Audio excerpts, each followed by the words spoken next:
Do you know how powerful you are? Welcome to RiseUrbanNation. Welcome everybody to RiseUrbanNation. Reshaping and elevating your mindset to help you achieve what you believe. Sometimes we don't even see our own greatness. You can't be what you can't see.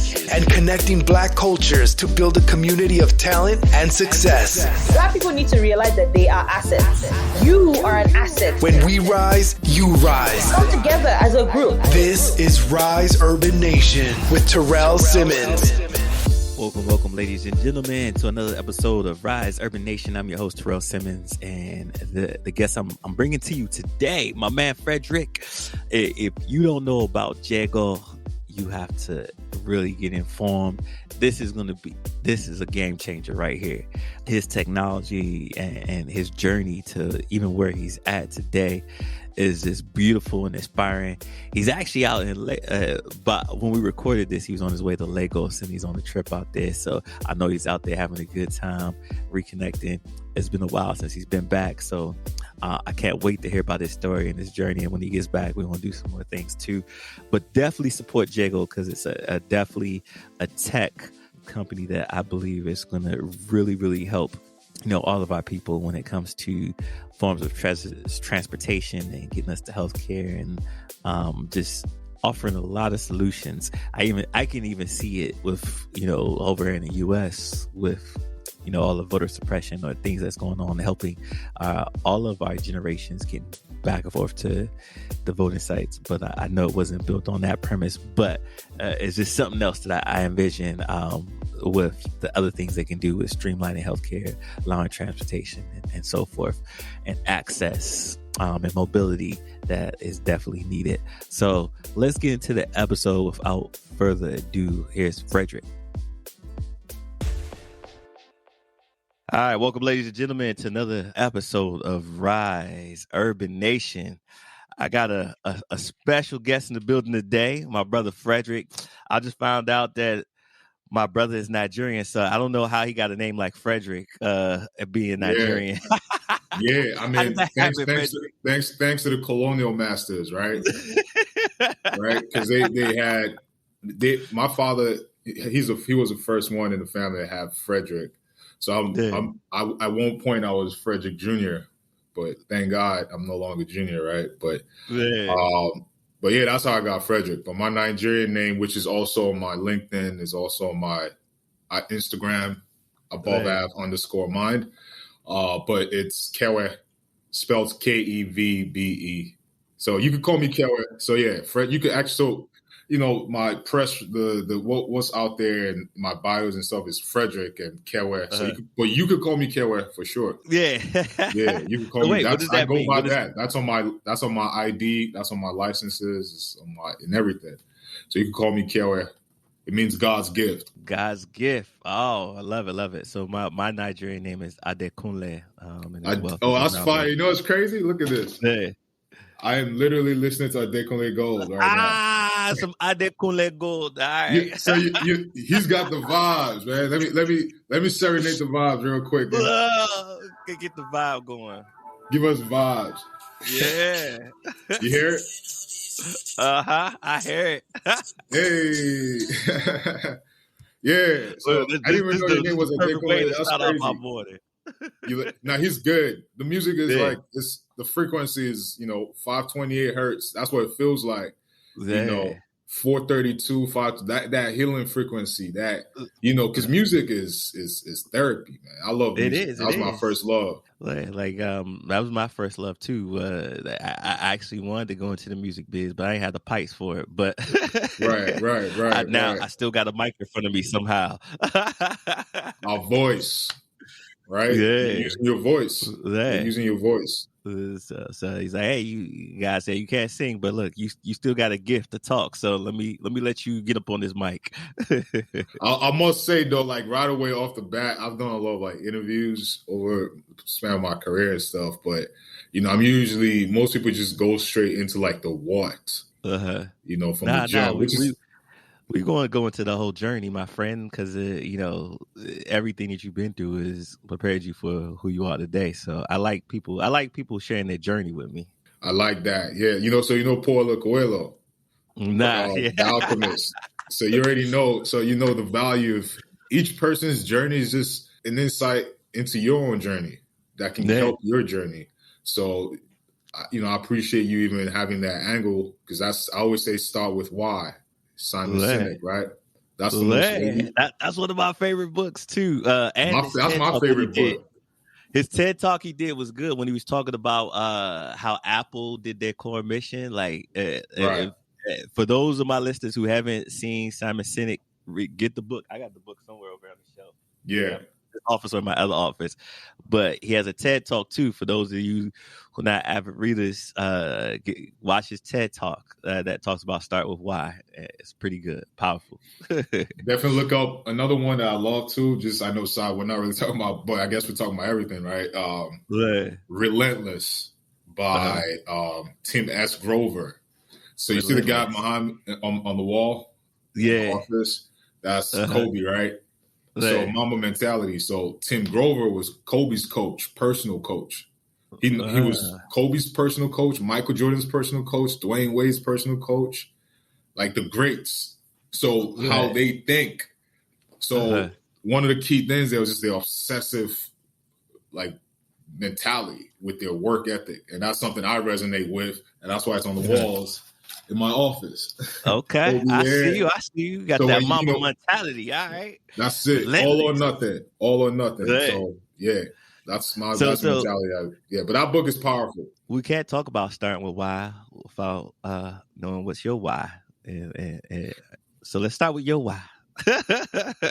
My why. So my why is simple, and it gets refined with time, right? In the sense of, like, as we evolve, but it's to contribute to mental liberation and economic empowerment of the African diaspora. And that's Black people, right? So I'm another soldier. I feel like I'm part of this Avengers, club. The different Black leaders that have been selected to make sure that, it's not just Black. All of us are part of that. It's not just Black leaders, because we're all leaders. We actually, at this point, we all have to be leaders.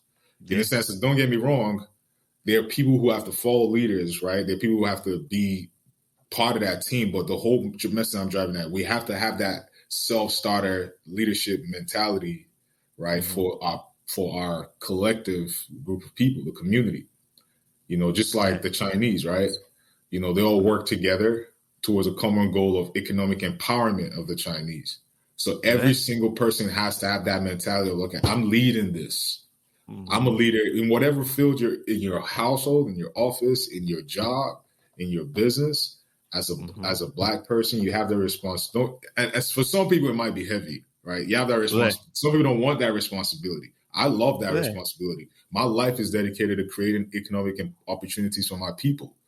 To continuously inspire them. That's my entire being. I've done this repeatedly, like mentored a lot of Black men that have successful careers. One of them, since you love music, is my brother, Teju, right? He's produced for Thames. You know Thames? Everyone loves Thames. I'm not familiar with him, but now I'm Thames, putting him on the lady, you don't need no other body. Oh, yeah. You don't need no. Yeah, that's played everywhere. So that's my brother's, he created her sound. Right. Really? So he's on all her albums, all her albums, all of them. So, but my point I'm driving at, he's one of the people I mentored, and I took responsibility for his career and his life, and just like making sure that I continue to inspire by my being, how I live my life, and most importantly, connecting him to resources for him to continuously evolve mentally and expand. So I've always had that mentality, of one, not just inspiring others, right? But creating the avenues and the opportunities for their skills set to be used and amplified. And that now contributes to the greater goal of moving our culture forward. Thames is a byproduct of what my brother did, of what I've done. It's an extension of that. Our goal is to make Africa and Black people more so, right, synonymous with luxury, with excellence. Because we are. That's what we are. That, but what they did was they changed the narrative. So for me, so everything that I do, right, is centered around that. You know, it's part of my subconscious now. I don't even consciously think about it. Mm-hmm. It's unintentional now. Like it's on auto because that's my being, right? Okay. So that's my why. That's my. I don't know if I was able to like even go deeper. I started with this shallow. Look, he said go deeper. That I don't want to talk too much, but look, that might go over some people's head already. You talk about going deeper. Yeah, I know, right? I know, right? Listen, don't give them too much. Like let's give them a little bit of water and some fruit to sustain them until we can take them to that next level. But everything you said, I'm resonating with it because we're in the middle of rebranding over here at RiseUrbanNation because we was called Risepreneurs before and we got hit with the cease and desist, so we had to come up with new branding and all that good stuff. You got hit with wow. What was it called before? I didn't hear Risepreneurs. So somebody else had trademarked the name. I had the business first, but they trademarked the name. I did see that. Yeah. So, it was a lesson learned. Like, if you don't trademark the name, it doesn't matter if you have the business registered. Like, they own the trademark. So, you know what's crazy? Again, so I've been in tech since I was 14, 16, coding and building software for businesses, building software and sold it. So, had a couple exits here and there. So we never really had to worry about trademarking the code and doing things like that, right? Yeah. So So one of the mistakes my brother that we had made, because I invested in he's not just a producer, he's like Diplo, if that makes any sense, or Major Lazer, right? If you're familiar, you're a music guy, so you know those. Yeah. People, right? So he's like that. He's a producer, artist, and such. So the mistake that was made was not trademarking his name. Oh man, that's terrible. Because as soon as you get a little bit of buzz, we had invested so much in the marketing, the branding, and this guy some guy, right? Just what you just said, and that was again for me, for a person who's been in the business for such a long time, not just in business in general. That was an easy mistake and a sloppy mistake that was an oversight on his end. But this is how, if you look at history, how it's always been done from colonialism on down. That our ideas, our inventions have been taken and right. The story being retold very differently from how it really happened. Like there's so much Black innovation in our history and in our current companies, like Black people who work in companies at this day that have invented something for a company, cannot claim it because they did it on that company's dime and that company claimed it is theirs. Like I have a couple. I'm not gonna say I know a couple people. I'm not gonna say what their direct relationship is to me, so it can be. But I know a couple people who own patents for bigger companies, and they're Black. Several. They're with the company, but the company owns the full rights to the patent, but the inventions were created by them. And this is in tech. This is in engineering. This is across the board. I've seen this, and that's for me. I didn't have that because they hide those people. They don't put them in the forefront. So my tech career would have, on the business side, would have started at 16 or 17 when I already got, attained the software development skills. But because I didn't see people that look like me on the ownership side, not the employee side, because I didn't want to be an employee. Right? I didn't want to. That was just the example that my father was a businessman. So he was a successful businessman. And for me, it was not about not being an employee. I just saw you can make more money. The wealth and freedom was on the ownership side. So I am not interested in writing code to work for someone. Then that was what I saw. Right.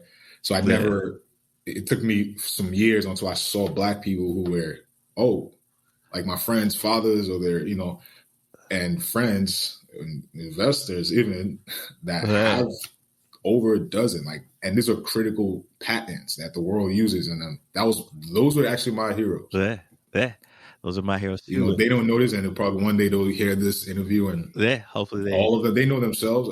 I'm not going to mention their names, but they inspired me to, because I've had I created a smartwatch at 14, like 2000, like a long time ago. But I didn't know I didn't even call it anything. I wanted a watch that I could play games on and make a phone call on. So there's a sketch somewhere, but I could show you. But I'm not. Man, you was doing Dick Tracy type things before Dick Tracy came out, huh? Basically, but the point is there was no representation. Yeah. I didn't know how to fulfill. I didn't know how to bring that to life. But now I'm in a different place where I've had almost 2 decades of experience in my tech career, and I've built things for other people and businesses. I've started many businesses that are successful, multi-million-dollar businesses, and now I know how to execute and build these things out. Yeah. Now let's talk about that for a second, how important representation is. Because I go out and I speak to high schoolers and college students, and I work in my day job as a HR person in the D&I space, and there's like for a very large company and they are government entity, and they look at me like, I didn't even know a black man was in there doing this. Like, oh my God! So, and then it's like, and then I tell them, yeah, I've been there. It's like, but yeah, you probably the only one. So like, like it's only one of you could be there. It's like, no, there's another person like that works down the hall from me, and we need more. It's not. There's room for all of us to be in here. It's like, go ahead. What were you gonna like? How do you? I mean. When you hear me say that, like, I don't know if it's true in your space, because I feel like it's true in the tech space too. Like, our youngsters or people, even older people, have limiting beliefs on what we could do and be because they don't see us in there, or they don't see. Oh, I could tell you from my career. Let me tell. I'll share this. When I started my software business, right, man, as a black man, and really just for me now where I'm at, and it's just like, okay, cool, but the journey to that was a lot of like mental fuckery, excuse my French, because I would walk into places and literally feel like I had to make my prices cheaper, so less expensive than the white man's price. Meetings, knowing that, first of all, this is just off the top, I always had to make my prices less for our software development businesses. We worked on IoT, smart city solutions, a lot of also mobile apps for startups as well. A lot of stuff, solutions for restaurants, hotels, government contracts, stuff like that, right? But we always led with that. Let's just start with that point, right? Just so we could win the deal. Yeah, that was in the beginning. Now I don't. Wow. No, now I don't. We don't do that, and not even just that, but in general, how I approach it. But at that time, that's how it was, and also I would even have people. You could tell they didn't want to give you the deal because you were black. There was no other reason other than, I'm better than I've met engineers that I'm smarter than, and they're of X ethnic group that's portrayed as, I know how sensitive conversations are nowadays. This could end up anywhere in the future. So they're of X certain ethnic groups, and I'll meet them, and I'm like, off the stereotypes that they have, usually they're supposed to be the smarter ones. And I'm like finding out that I'm even the better programmer than this person. So, but they end up getting hired first, getting paid more, or their companies get selected, their RFPs get selected first. So we always had to like water down our stuff. Our prices weren't, we designed our prices to basically be competitive with other ethnic groups, right? And that's kind of like the same thing with Jago right now. Yeah. Right? I've had someone tell me a white man should be the face of your company, should be the CEO, not you. And it was the biggest, like, what? And for me, I've always challenged the status quo. And if someone ever tells me, and that's why that guy is on the wall, we share a lot of stuff in common, which is, if you ever challenge me, the best way to make me do something is to tell me that I can't do it. Yeah. Then now I'm going to actually do it. It's not just now. That's my track record. Just to prove you wrong. Let me go ahead and just run this. And it's not even like just to prove them wrong. It's knowing that I can. That's the difference, right? It's like, that's why he's on the wall, right? Because there's a different kind of caliber of person to know that, no, I know how to do this. Like, you just doubted me. Oh, no, you shouldn't have done that because I actually have done this before. You just didn't know I've done this. Now, let me show you that actually I can. Like, you missed the message. You missed that lesson. So now let me run that back. Right. So that's been the experience. Right. And I'm sure other people in the tech world see that. We have to, like, for us, and especially as an immigrant, we have to, like, prove ourselves even more that we're actually smarter, and we have to work so much harder to prove all these points to be in the same room. And for me, I decided to stop wanting to be in that room and just create mine. I'm not asking to be in your stuff. I don't like, it's like, why do you want to be in the NBA? Why do you want to be in the Grammys? Why not create yours? We complain about them, saying why we complain about them trying to, ban us from kneeling during the, just stop playing for them. We have the capital, we have the attention, we have the fans, we have all that.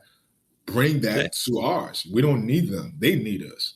Yeah. So instead of me going to all these other platforms and saying, look, we should interview some more Black folks and amplify their voice. There's some great stories out there. And people are like, yeah, I hear you, but like, are they a basketball player? Are they an artist? Like, are they this? Like, no, but there's some other things out there we should like amplify. Nah, we good. All right, I'm gonna just go ahead and create my own. No, listen, yeah. And so that's how this kind of birthed it. Not to get sidetracked, but everything you were saying reminded me of some stuff that I've been reading on Pan-Africanism. Mm-hmm. One of the definitions that I ran across, there was talk about the Pan-African movement was an idea that people of African descent share common history, culture, and experience, therefore should work together throughout the world because of their common culture. What are your thoughts on that when you hear that? It's the truth. Marcus Garvey, right? Yeah. So all these people are my heroes. Marcus Garvey, every single one of them. I'm all inspired by every single one of them. And it's what I stand. That's my purpose, right? Hey. I'm the bridge. My existence, my being is that. That's what I symbolize. It's the bridge between here and there, because I understand both people very well. I came here as a teenager, so I lived there long enough to know how they think, how they behave. But I came here at a point where I'm still molded. I became Americanized. I understand the culture. I've been in the hood. I lived in New York. I've seen the whole side of it on both sides. So I could walk through, I have walked through both hoods on both sides, talk to both people, both the poor, rich, wealthy, on both sides. So I understand both people very well. So it is actually important, because there's a lot going on back home and here that will be solved if we're all working together as a collective, as opposed to silos. I agree. We're stronger together. That's what this symbolizes, right? You can't climb up a wall. You can't climb up a wall. Or you can't break through a wall with one finger. You'll break that finger, right? Because the force, physics, right? The force of what's trying to break is more than just that one thing. So now when you bring this together, now you can go through the wall and climb up the tree faster by working together. That's we put this up all the time, but again, like you said, it goes over people's heads. What does that symbolize? It's like, do you see what I'm saying? Like, I see what a lot of people put that up and really don't know what that means. Mm-hmm. They just put their hands up, because you've seen people of other ethnic groups who put their hands up for that. And I was like, what does that symbolize? they thinking it's just solidarity. I was like, there's some of that in there, but it's a little bit deeper than that. Right. So I don't know if this, again, this is my first time on your podcast. No, this is lovely. Like this is my first time opening up. I've never, we might have to edit some of this stuff. No, we don't have to. Because I've been very corporate. I got all these Wall Street investors. I got all these people. So I'm not all these venture partners. So don't worry, we gonna make it nice. So let's talk about your journey. Let's talk because me and you, me and you could probably converse about some things for a long period of time. We could run this back. We could always, if you could always invite me back if you ever want to. I know people do that sometimes, so No, we definitely. I'm gonna see how we can work with you in different ways. But since you already mentioned the company, tell me a little bit about the company. Is it correct me if I'm saying it wrong? Is it Jago Pods, or how do I pronounce it? Jago. So Jago Pods is the product. Great. Okay. Yeah. So Jago. So that's the product. What's the company? Jago. Okay. Yeah. It's like Apple, iPhone, Apple, Mac, Mercedes, G-Wagon, Mercedes, E-Class. So Jago is a company. So and incorporated as Jago Technologies Inc. But so Jago is a technology company. So it's not just so some people say we're autonomous vehicle designers and manufacturers, but we're not boxed into that. Mm-hmm. That's just one of the products that we create. So a technology company sense that we've created an IoT solution where you can summon and track our pods, the Jago pods, right, using a mobile app, right? Our mobile app, the Jago mobile app. So what are the pods? So the pods we design and manufacture driverless vehicles, right? But more so driverless pods, because there's no steering wheels. They're level 4, level 5 autonomous, which is the highest at the moment, meaning it can drive without human interaction. Or move around without human interaction. We have a U.S. manufacturing partner that we're currently working with for our prototypes, and we're piloting in about 6 months. Miami is our selected market right now. We already have LOIs, pre-orders from like hospitals, clinics, mobile urgent care. We have a partnership with mobile urgent care actually in Miami. We're working with an organization in Europe at the moment to expand over into Luxembourg and Singapore. We have interest in Africa. We're currently working on the partnership with a smart city developer in Africa. So, and I'm saying all this right now, right? And this is we're early. We just it's not just early, but in the journey as a company, and we already have all this global interest. I feel like this is something that Tesla's been working on too, but you have a whole different spin on it, right? Oh yeah, no, certainly. So this market is big. That's why you've read recently how Amazon actually bought a company. They didn't even want to start from scratch. They bought a company. One of our competitors, Zoox, really bought them for $1.3 billion last year. Woo. And that was one of the. So I've been working on this since 2018. My cousin passed. How it came about? My cousin passed away in a car accident, and it took the EMT 4 hours to get to him. 4 hours. Wow. And it was painful for everybody. Meaning, he didn't really have a chance to survive, basically, because medical attention wasn't provided on time. So that's when I was like, okay, how can I? For me, I'm a solution-based mindset person, and I always think for the community and solving problems, turning pain, alchemy, turning pain into something as a gift to the world. So I was like, how can I create a solution? Being I'm a technologist, a technology entrepreneur, how can I create a solution to make sure that nobody else ever feels the pain that I'm feeling? That's the genuine. This is the real. This is the first time I've ever shared this on any media platform. Mm-hmm. That is how Jago was born. It came from pain, like pain.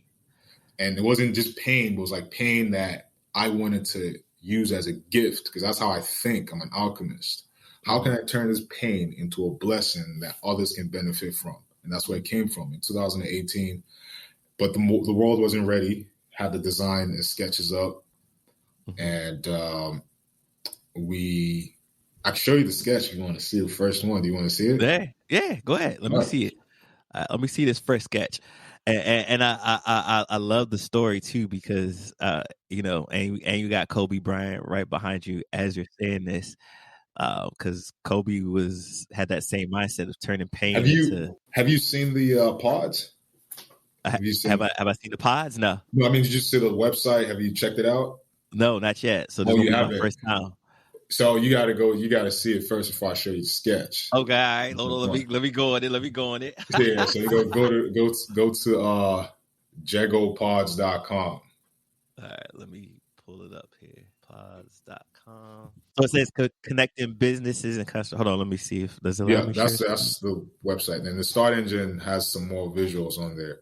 Ooh, so look at this. All right. So what you want me to click on? What are you on jagopods.com? Yeah. All right. So you can scroll. You see some stuff there. Investors in contact. I see the the car. If you scroll all the way down, I want you to like go to the start engine page. The reason why I want to show you got to see it before I show you. I like how you did the design. Yeah, my engineers and design team did a good job. Yeah, I'm playing it right now. All right, so you could scroll down too. The video you could watch that scroll down because it takes like 5 minutes. Just you can see the design of the.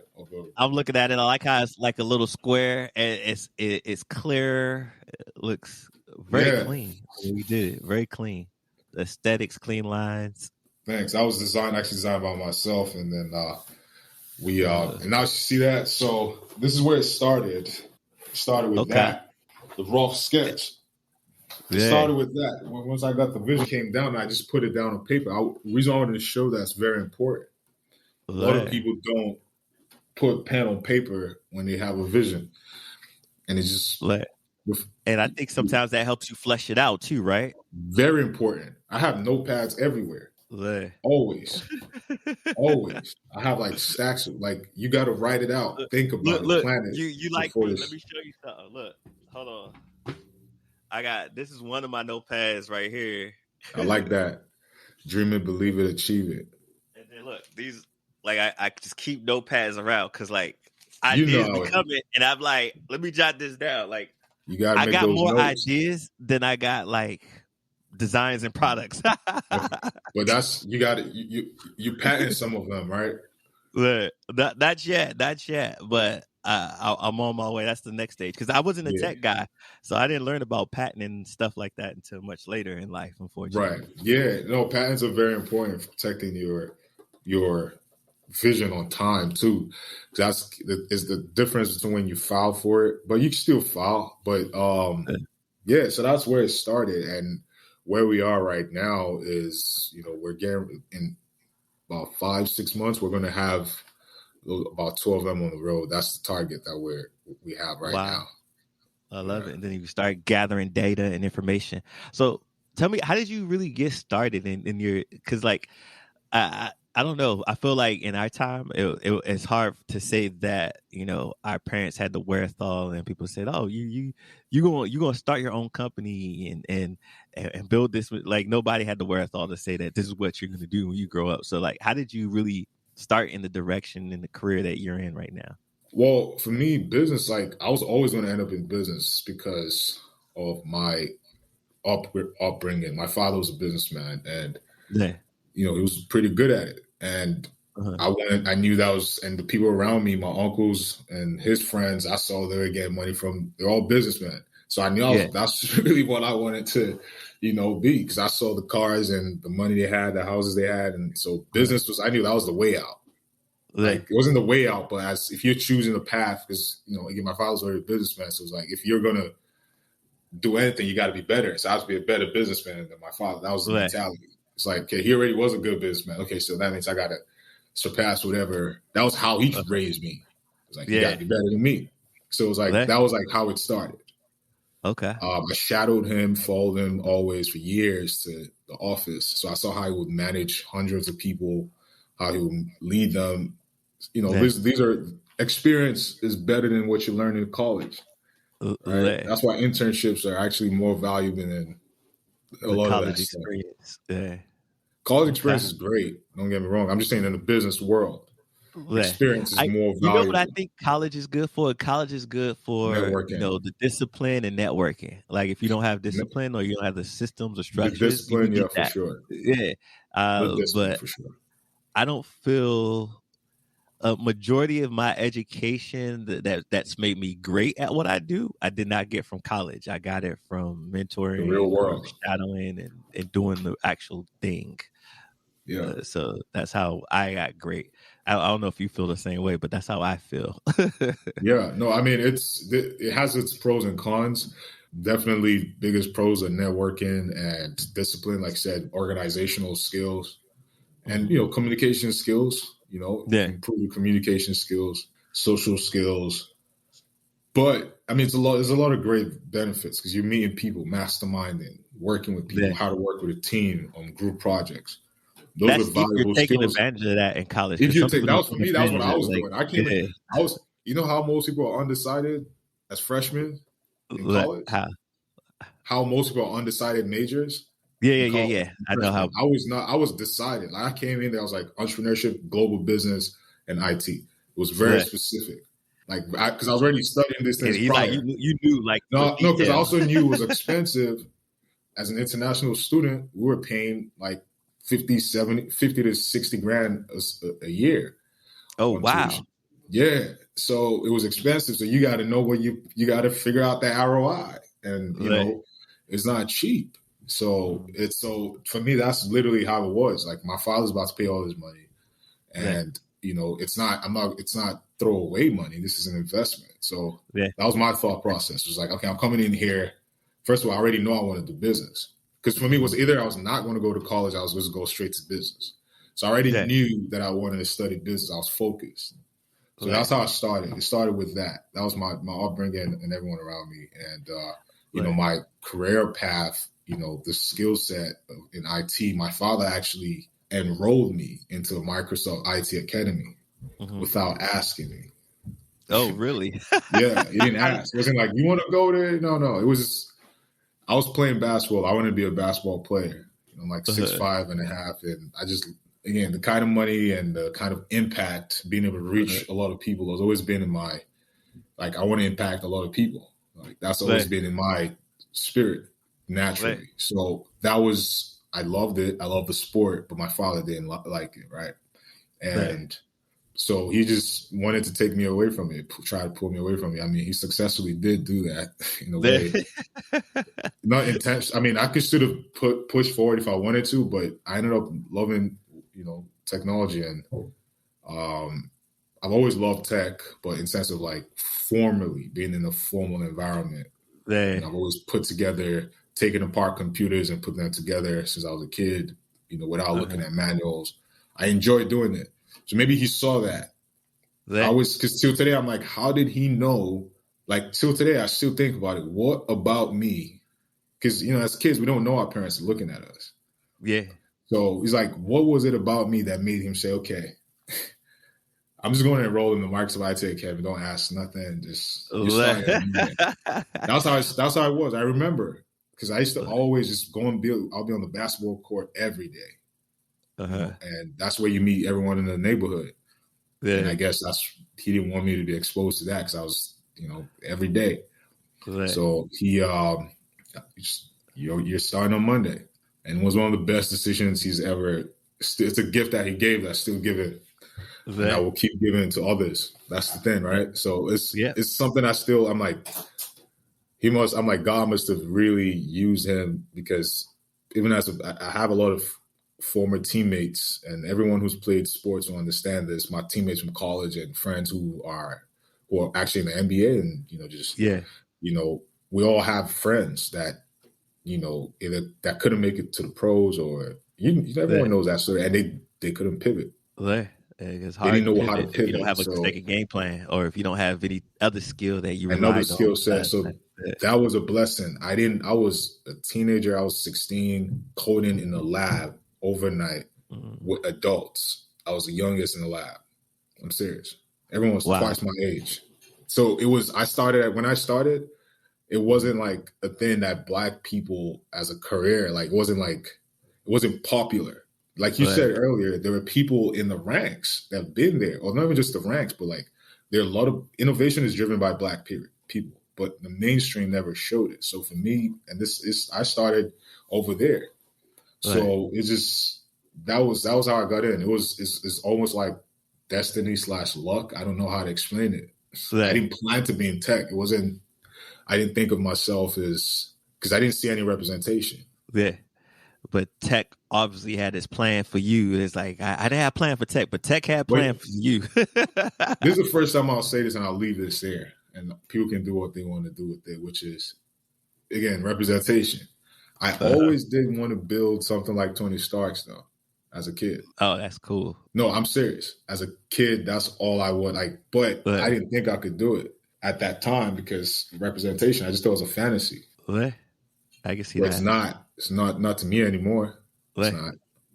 I think after we seen Wakanda, we definitely know it's not a fantasy anymore. It's a reality. That was if we were never interrupted, that would have happened probably a longer time, like maybe it could have happened earlier if our people weren't interrupted.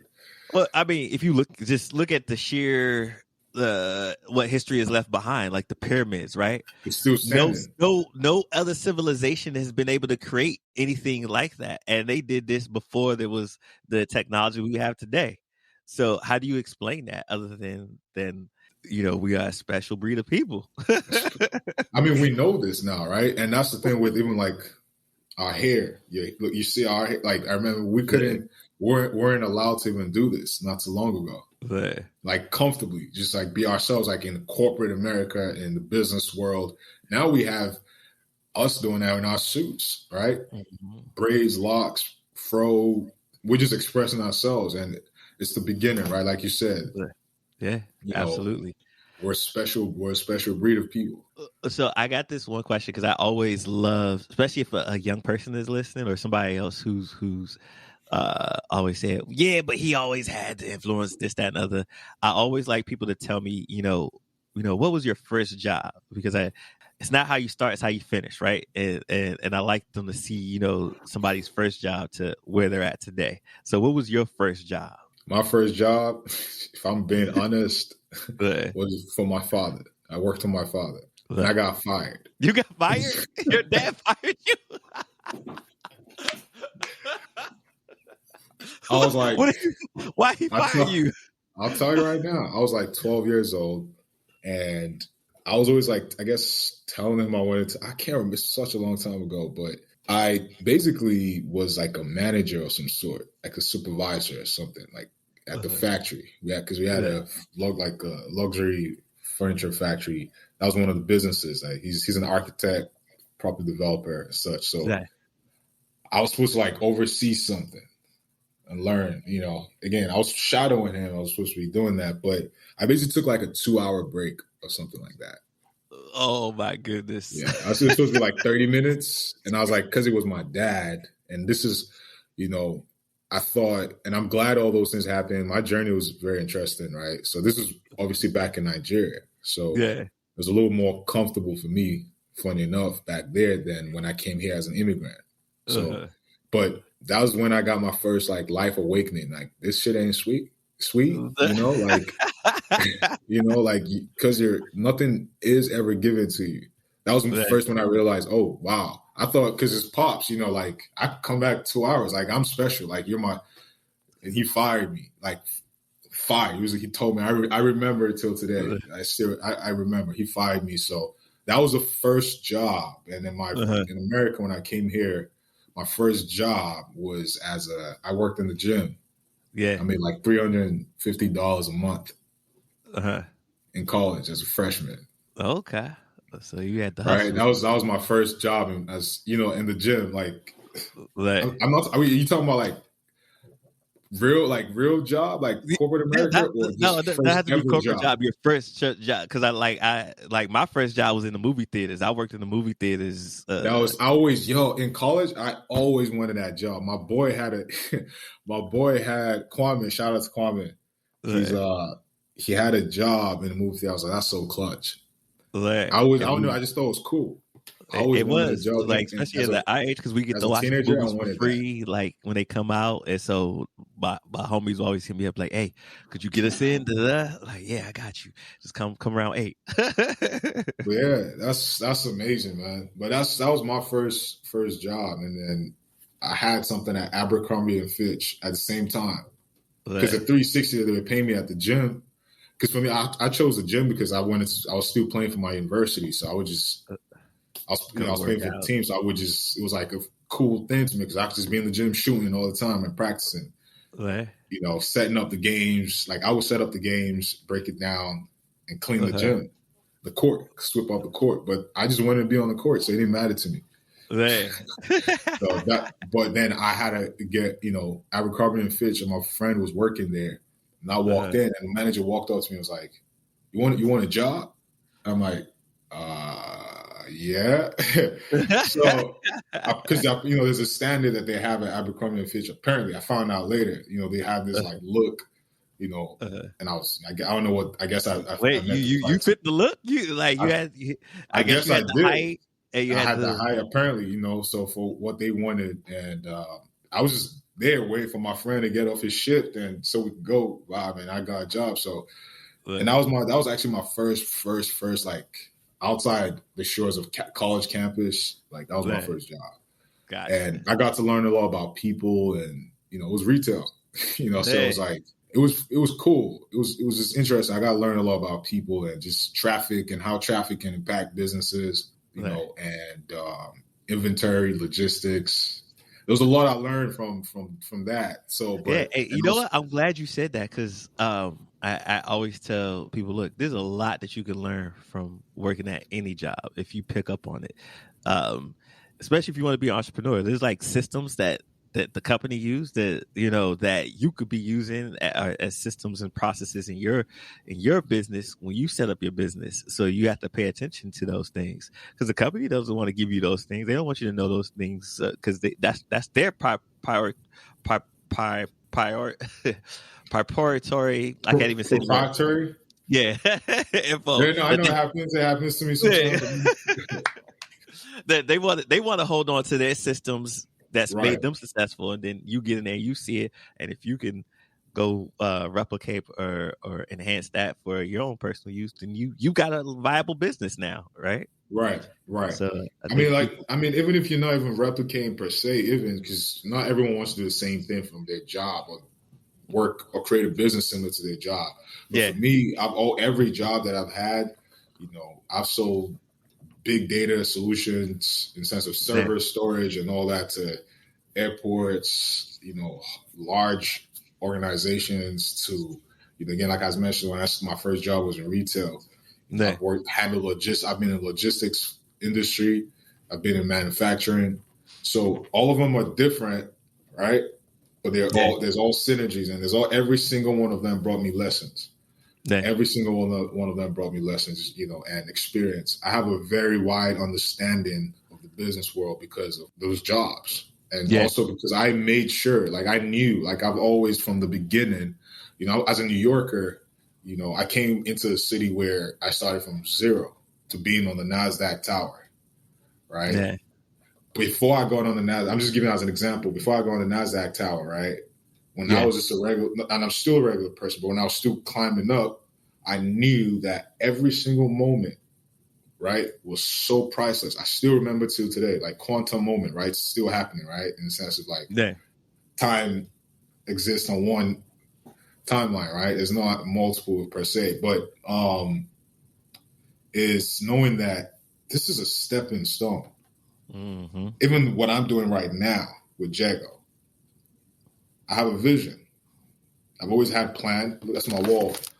There. Okay, look at you. Like that. You got sticky notes everywhere. That's a whiteboard, So my point I'm making with that is there's always been a plan. And I'll leave with this. Success is never spontaneous. It's premeditated. Nothing in life is accidental. Nothing. Everything is connected to a dot that happened earlier. There's always something connected. So when you're in a job, a relationship, every friendship, this conversation, every conversation I come into, I'm leaving there with lessons. Hey, I love that. And one of the lessons I usually like to leave my listeners with is the steps you kind of took in your journey. So like, if you could give me, in the, 2 or 3 steps, like what were the kind of the steps that you took to really, get where you're at in your career and business, especially when you look at building this wonderful company, Jago, and everything that's come along with it? The steps, really, I mean, it's a very interesting question to ask, but definitely one of the most important things for me before I even got to anything or built anything is starting with self, my internal world. Mm-hmm. You can't build anything of substance without your core being refined or worked on, right? Because it all starts inside. So I worked on myself for years, and I still am working on myself.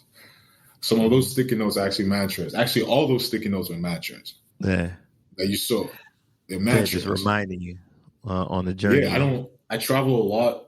For years, I should read those things every day. Now it's not the same because I travel every week. I barely, I'm in one location. So my life is very busy, but those things have now become part of my brain subconsciously, so I can repeat them wherever I'm at in the world. So those are the things I did. Consistency. That's, again, another reason why Mamba mentality. Consistent, repeatable efforts. I've done this since I was a teenager. I remember my moment of my life when I made a decision at 16. I read a book. I don't remember the title because that was the first book I ever read properly without images from the front to the back, which is funny because that's when I started coding. Because coding, I started as more of a visual learner. Yeah. Right. The left brain. So I eventually became the left and right. I'm ambidextrous now. He's left and right. So that's how I think. That's how I build. One of my mentors and advisors said, again, this is all tied to what did I do? I actually worked on things. One of my mentors said, Frederick is a rare tech CEO in the sense that that was the first time I've known that, but this was from someone else saying it. He can build, he can envision, build, and execute. Most tech founders don't have one or the other, and they have to find somebody else to execute what they built.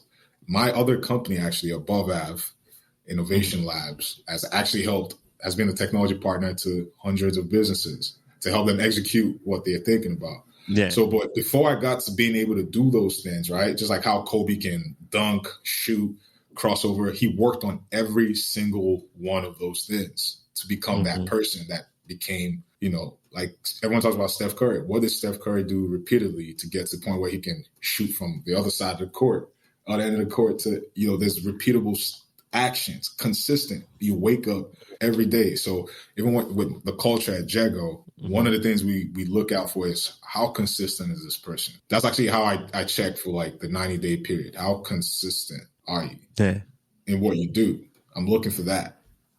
Can you consistently do these things? Can you consistently, are you consistently seeking to grow? Or is it just once in a while like, oh yeah, So for me, I came up with standards. And it's not just I came up with them. I read a lot of books that I applied immediately. I didn't just read them. I read them and I applied them. Oh, wow. I just found out in order to move forward, this is at 16. This is the first thing I still remember it.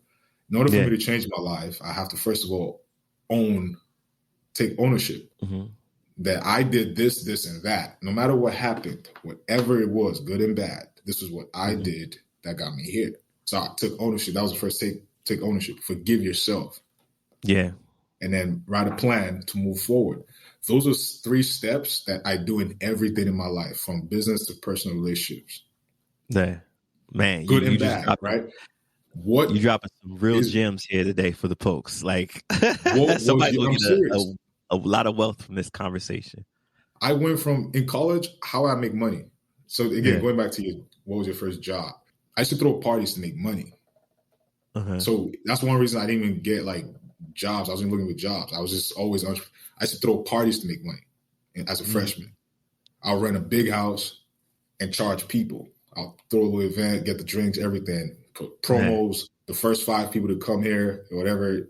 And then eventually I took it to nightclubs, hotel venues, stuff like that. So that's smart. But before I got there, right, I had to take ownership of my life. Right. As a student, because I was throwing parties and making money from parties, my academics actually suffered in my first semester. Yeah. Right. Again, ownership. If I didn't have that understanding from that book before college, I would have probably flunked further. So I went from having like a 2.4 GPA to having like almost magnum, like a 3.7. And academics wasn't necessarily my core focus with that situation, but the lesson there was I could take control of my life. Well, that eases right into, because one of my other questions I was going to ask you, because you're such a well-traveled and educated and just well-rounded person. I was going to ask you, what is one good lesson life has taught you? And I kind of have a feeling. Oh man, there are a lot of lessons, man. A little lessons. Again, go back to Paulo Coelho, Alchemist. It's so funny when I read that book. I basically saw how my life would, I read it at a time when I was in New York and I was a point of, I was facing some, it was one of the lowest points in my life, right? At least that's what I thought at that time, right? But the book was just powerful, the story, right? There's so many lessons. That's why I brought that up, because I'm getting lessons every day. So lessons have piled up. So the most important one would be, it goes back to it starts with your inside, the inner world, your energy, right? Your energy, your inner God. That's a lesson that God and the universe has shown me living in different countries, because I've had to be separated from the comfort of my family, my parents. I become my own man at 17. I basically became my own man at 17, paying all the bills, protecting myself. So one of the key things was like, I had to have a solid inner world, because I was like, no matter where I went, as long as that was there, as long as you're there within you, you're in touch, you're in sync, you're coherent rather with the universe, God will always be there for you. That's the biggest lesson for me. That's like the biggest, like nothing else rules over that. As long as you're coherent, your frequency, your heartbeat, everything, your breathing. I'm mentioning these things to say again, those are things that allowed me and enabled me to get to where I am as a servant to the community, right? Again, mindset, coherent, right? So I'm a servant to the community because of the work that I've done. Now I'm in a position where I can serve on a larger scale, not just with, and everyone's paying attention with certain things and directions where this goes. We're pioneering this. We're the first Black autonomous vehicle company in the world. And not only that, we're the first autonomous vehicle company using them for commerce, connecting businesses to customers on the go. Everyone in the industry, the entire industry, has taken notice. We've had all the biggest tech companies in the world reach out to us. We're, like as mentioned, we already have pre-orders from government, private, medical organizations. So in order to get to that point, right, those are the steps that were taken. Wow. And it was all premeditated. It was like, it's premeditated, and you trust. When it's premeditated, you've done your work. You trust in the divine even more. Yeah. Because again, that's why I keep going back to that. That's the most important thing. If you're not, because I've made a good amount of money in my life, right? I'm worth with X amount of dollars. And, I don't need to drop the numbers. People can go figure what that is. But, the most important thing for me is that money never, ever, ever, ever, ever replaces what goes on in your internal world. Yeah. That's the difference between me and any other CEO or any other tech CEO or anybody else, is that I rely on my energy, and that's my guidance. Backed with solid data, of course. This is going to sound very eerie to you right now, because my sister-in-law made these for us on Thanksgiving. And wow. Energy. and it's this company called, says #MyIntent. Big shout out to myintent.org. It's the first time I've seen these bracelets that my sister-in-law, she asked these series of questions that comes with the whatever she was creating, and she'll ask everybody in the room, and then you have to say what word comes to mind to you, and then she puts that word into these bracelets and said, this is your word to carry throughout the year, and serve as a reminder to who and what you are. My word was energy. And then here you come on here and talk about energy. So it must have been divine intervention that we met today. Listen, like I said, nothing is accidental. Nothing's accidental. We were connected through a respectable Black woman, who had reached out via LinkedIn. And, I respect what you guys are doing with the STEM program and your organizations. And, I wanted to have the conversation today because I'm traveling on Monday, and, it'll be a long trip. And I just wanted to get it out the way, not just get out the way, but I want to make sure I had full attention, because I'll be busy, like really busy the entire December, just with everything that's going on, travel, family, and manufacturing. So I was like, I want to give them my full attention. So I'm glad we did it at a time where I could just be myself, because I everyone who knows me, I've always put a layer to protect those things. But recently the universe and source has been saying I got to share my story more, because You know, when I was younger, there was no one like me to look up to. And I wish I had people that looked like me, you know, in the tech world to look up to. You know, so that's for me now, you know, even the people who join us, our team members, our investors. This is who I am. This is not the business pitch. So this is not this. No, it's not the business pitch. This is the life pitch, because you are now. You are what our ancestors have been wanting to do, what they've been praying for. You are what you wanted to see in life earlier. So you need to bring that energy with you each and every day so that you can go inspire the next generation and empower the next generation and amplify all the work that you've done to help open the doors for the next generation. So you were meant to be here today. We were meant to speak today for all these various reasons. So I love everything that you're doing.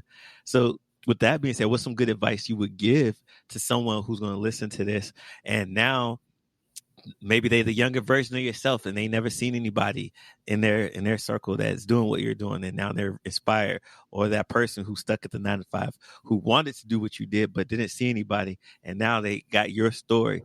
What's some advice you would give to them to start a career in your industry, of what they can do and what they should do?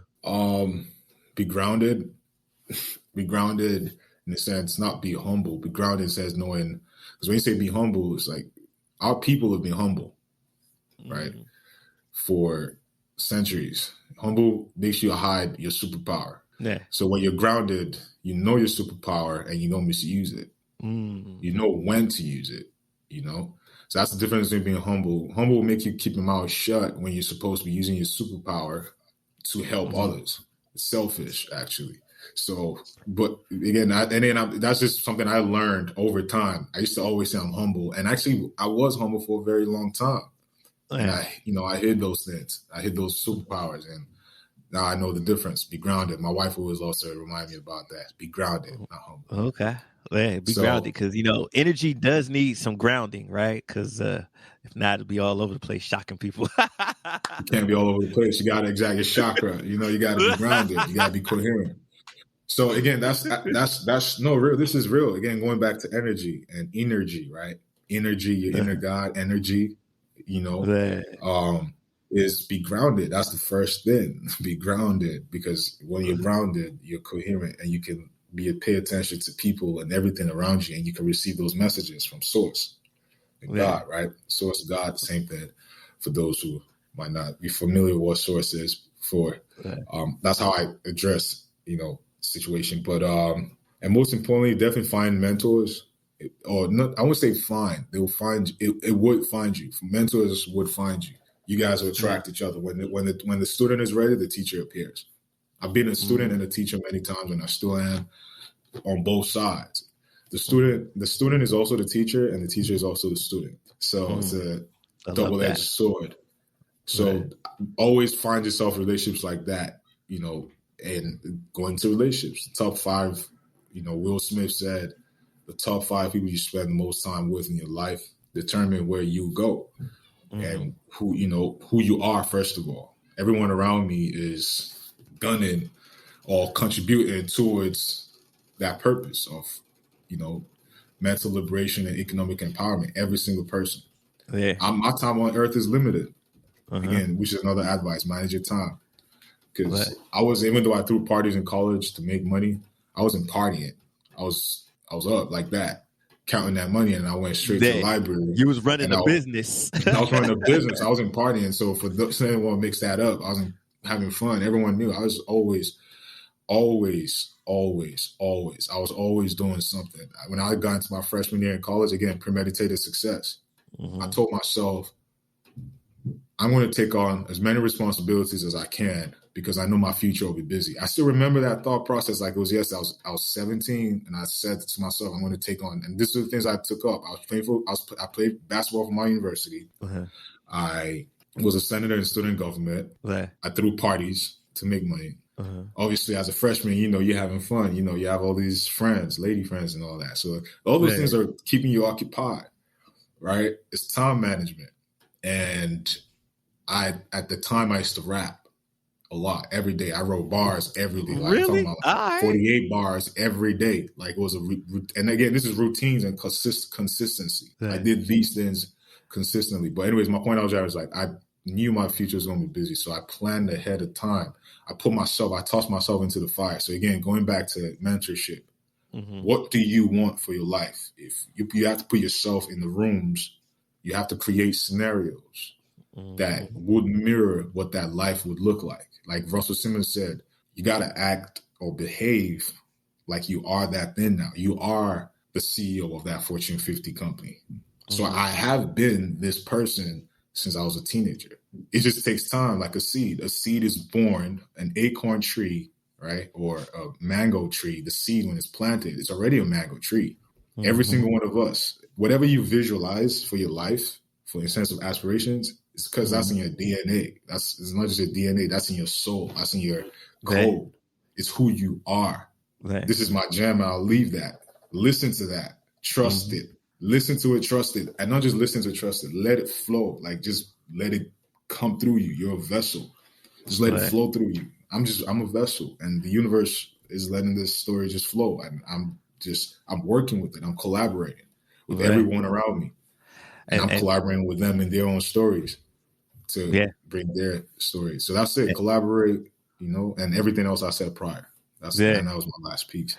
And I would add to say that, like, as you can see, as he effortlessly, gives in to the universe and be in alignment with all the energy that's coming through the speaker that you're hearing right now, it just flows easily when you get in alignment. When things are out of alignment, when you're going against the grain of what you should do or what you should be doing, you see that sometimes the path gets a little rockier, but when you get in alignment, it gets a little bit easier. At least I find that it gets a little bit easier, and then those things start gravitating towards you in ways that you never imagined. Right. We both got facial hair, right? So when you shave against the grain, you get bumps. When you shave with the grain, so just let it be. That's one of the reasons I grew my beard out, because why am I stopped? It just wants to grow, right? Yeah, it wants to grow. Because every time I shave it, I'll get bumps. Some people shave and never get bumps. That's because they're probably not there. They have the ability. Again, that's how I think. Okay. Yeah. Just like I say, you gotta let it flow. So that's it. Shave, go with the grain, go against the grain, whatever, So what do you think the future has in store for your industry, especially as getting more Blacks and Africans into the industry? What's the future have in store? The future is Afrofuturism. Afrofuturism, okay. Black tech is the future. Black tech is the future. It's the future, because if you even look at the data, if you look at the data right now, you would see that a lot of the innovations that we're using has Black people behind it.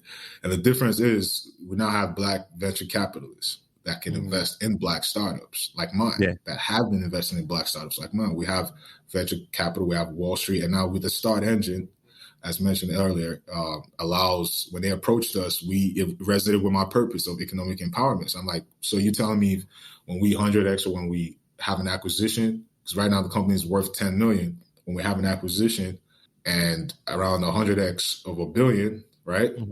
Yeah. From 10 million to $1 billion is 100x. So you telling me if someone invests in a company, an average person invests $1,000, or they'll use $1,000 as a simple number, or 246, which is the lowest, right? That they can invest with shares. $246, 100x is 24,600.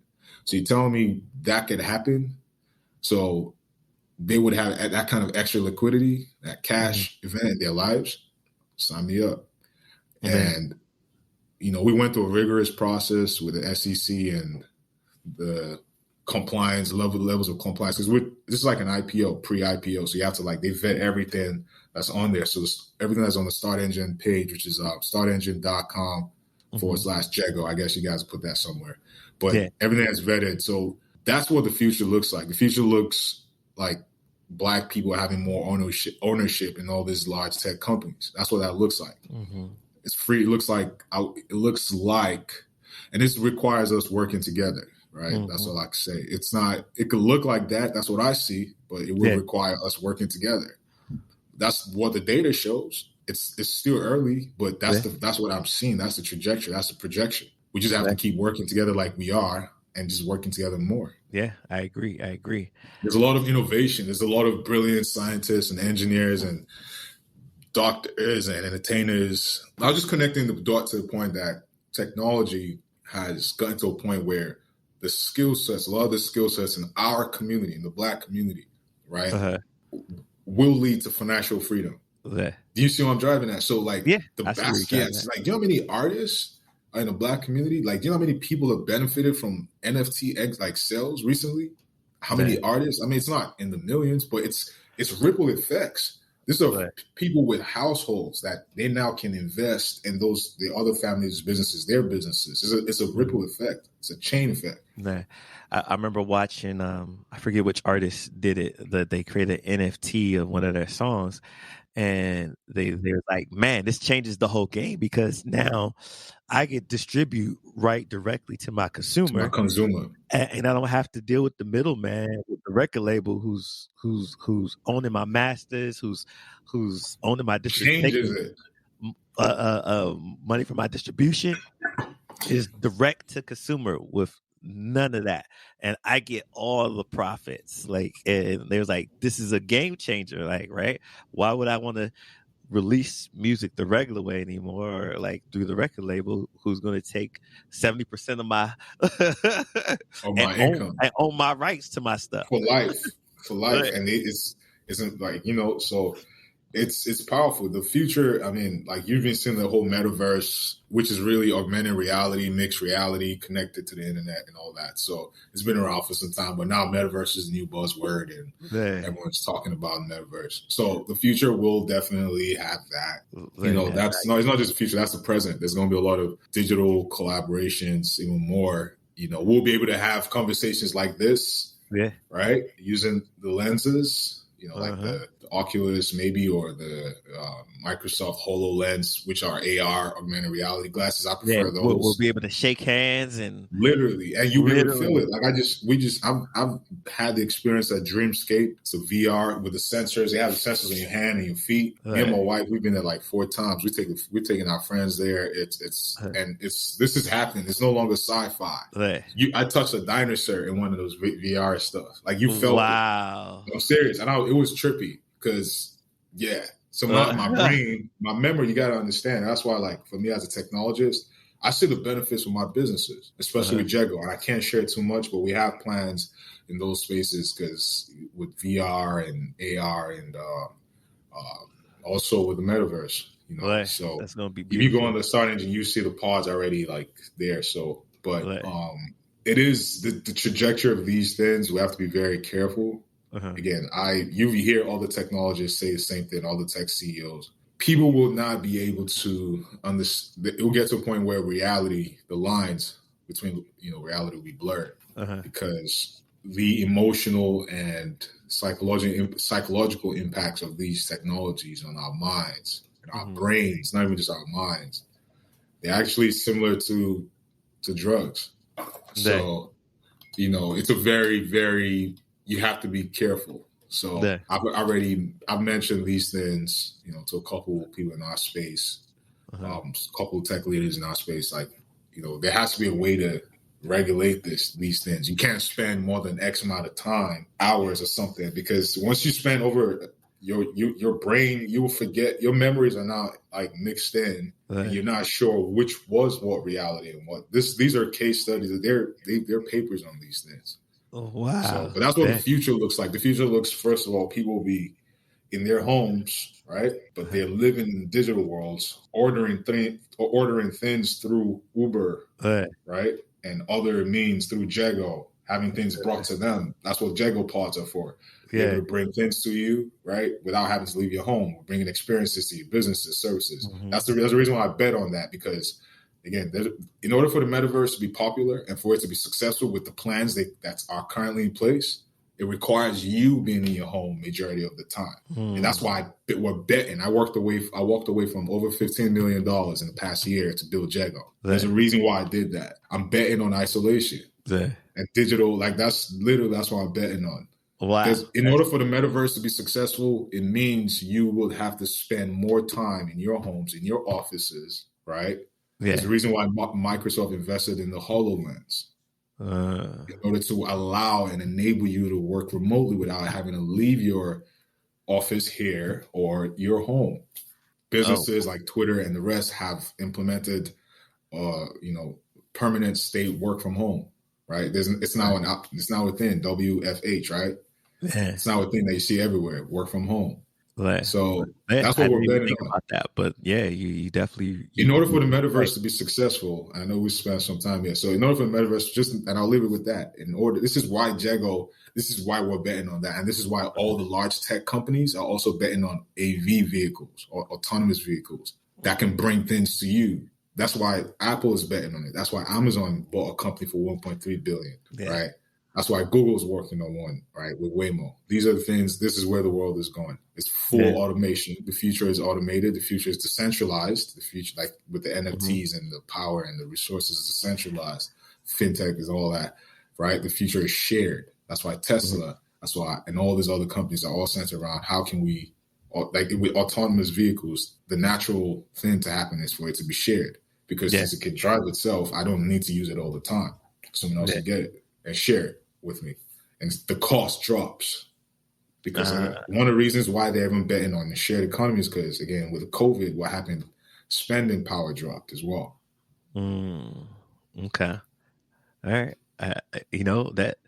That brings it all into perspective. So I already knew this NFT world and it was real. But now this brings even more confirmation that, hey, it's here. It's here. It's here. Yeah, we have to be prepared and learn faster. Not even it's like from the conversations I'm having with manufacturers and the leaders in the tech world, right? What I am hearing and what I am seeing is actually cause for the average person to be alarmed. Like I don't think people understand, like automation, jobs will be lost, right? That's why what we're doing at Jaguar is like, we're not replacing, we're actually creating a new network that allows jobs, and not just jobs, but income earning opportunities to be created without the need for brick and mortar. And with those jobs being lost, I also see there's opportunity for people to upskill into a new job. Correct. And the big tech companies are not thinking about that. They don't care. Like the big tech companies are not thinking about it. Amazon competes with its own sellers. That should let you know how they're thinking about the average person. Amazon.com, I hope they don't come after me for this, but it's a known thing. It's public. It's not, you can do nothing about it. No, I see that people they compete with the merchants and complain. Yeah, I mean, you see in the news. It's in order for you to sell successfully on Amazon, you have to sell a product that Amazon does not make. And when you're making that money, Amazon will find out and create the same product, and eventually they kick you off the platform, right? So, and they have their own factories. They have their own. It's full automation, so they're not necessarily thinking about. You've seen the sci-fi movies with the big giant ghettos, and then you have the ultra rich, and then you have the ultra poor. So for us at Jago, our mission is to create sustainable solutions, right, that inspire individuals and communities to co-create value, right, that drive economic empowerment. That is our core. That's what's in our DNA, because we're seeing that all these big tech companies are just creating stuff that's just full automation that replaces humans. And again, if you don't have those high skill sets, what if you just want to be an entrepreneur? I don't want to code. I don't want to build any of this stuff. I don't want to work for your tech company. I just want to build my own business or my product, not mine. I'm talking about like the average person. There are a lot of people like that. The small, there was over 1 million small businesses that closed last year due to lack of logistics, traffic coming to their business, and not being able to reach their customer, but they still had to pay rent, right? The companies that thrived were Amazon because they own the logistics network, and they also have been able to figure out how to beat you and the small businesses, right? So what we're building is enabling those businesses within, a local area, whether it's a giant corporate one or a small business, to have access to those pods at a cost-effective rate that's better for them than brick and mortar, but also more, again, to be exposed to more or newer customers, again, connecting them to customers on the go. So that's what the future looks like. I know I hope it wasn't too dark there. No. Picture, but that's the reality. I saw a little bit of hope and enlightenment, and then also some things that that we need to prepare for as a people. So, like, I didn't see. No, it's amazing. It's just, and that's why earn your leisure, earn your leisure, and the rest of them. Was it Earn Your Leisure? Neil Davis. I got Sleep. Neil Davis. So, like, the guys who are preaching economic. Social Proof. That's my boy David. I've been on his podcast with my wife, and there's this other guy, Master Investor, and they just had these Earn Your Leisure and Master Investor. I guess they had something I'm a New Yorker, and so this was dope seeing that at the Apollo Theater. Financial literacy, like, that shows you where our culture is, and those things. The reason why I mention this is like the importance of that shares, ownership. All these guys are preaching ownership and showing the average person how to get shares in companies like Jego that are cutting edge, right? So, and then not just like Jego, but like shares and, investments in all the different types of securities. Just investments. But those conversations are very important, just like you're saying, the hope, right, for our community, because what's going on and the speed at which is happening requires like mass literacy, financial literacy, like quick, and creating those opportunities quick, because it's the next 5 years, the shift that's coming, the accelerated shift that's coming, it's going to be worse than what happened with COVID, the displacement what happened with COVID. If it's not handled properly.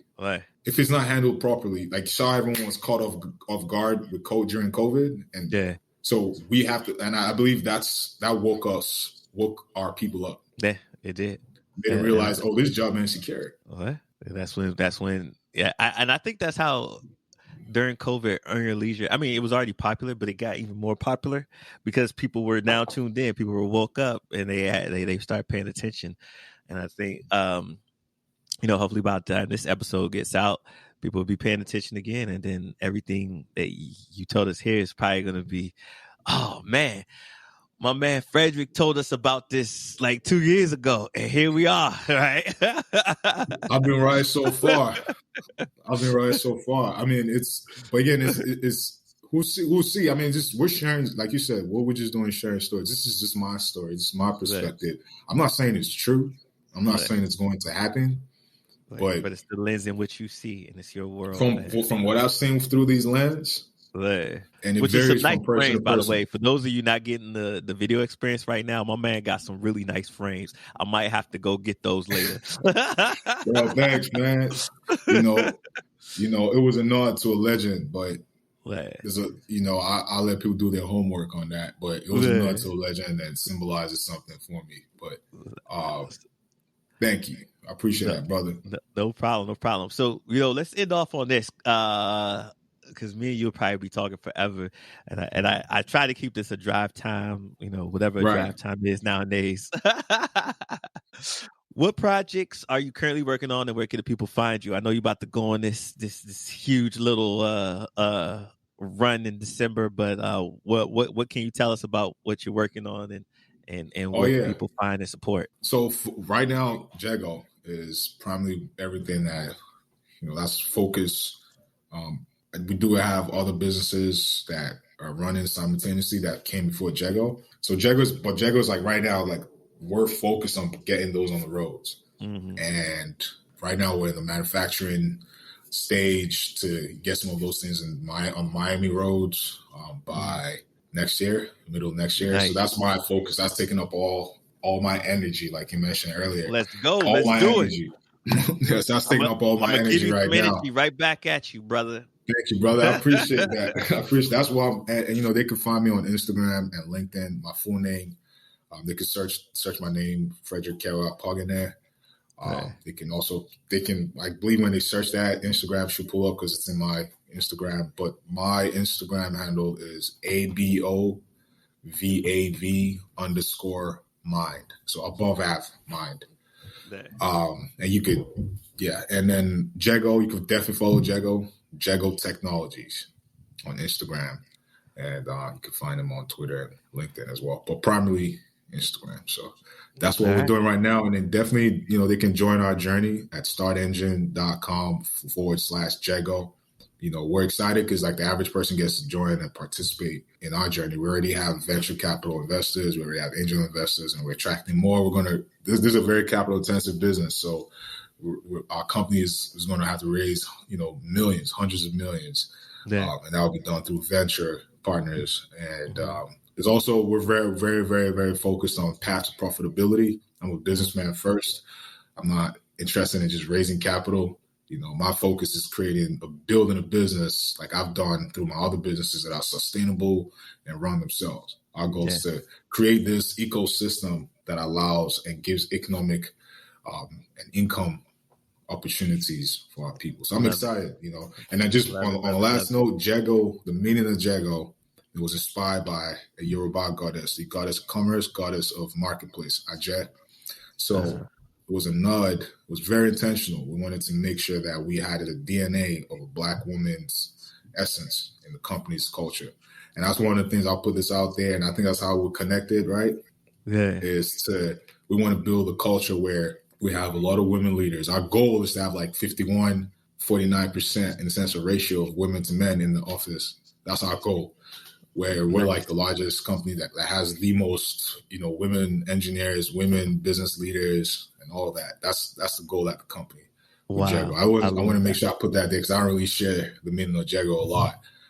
It has many meanings in sense of on a business level, but the most important part is, marketplace on the go, mobility on the go, right? Providing and connecting businesses, customers on the go. And the fastest growing group of entrepreneurs in the world are Black women. Yeah. So who else? Exactly. That was very intentional for us. That's why we named the company after an African goddess. Look, I resonate with all that because 2 of my business partners are Yoruba women. So and they are fantastic. So they keep me grounded. Amazing. It was a pleasure to connect with you guys, and I hope this turns out good. No, it's going to turn out good. I've always kept all of this stuff to myself, but hopefully someone is inspired by this story. Yeah, Frederick, my brother, Kewe, it was a pleasure to. You pronounced it very well too.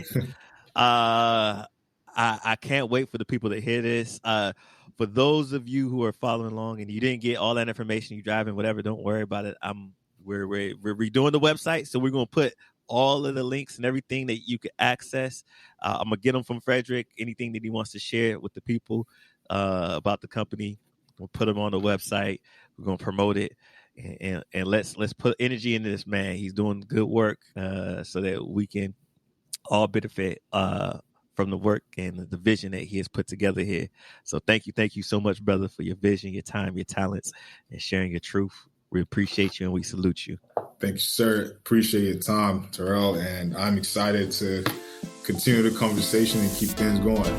Thank you for listening to another episode of Rise Urban Nation. Thank you for taking the journey. Be sure to like, comment, and smash that subscribe button. And stay connected with Terrell on and off the show. Follow at Rise Urban Nation on all platforms. Do what you love what you do. Don't chase the money. Let the money chase you.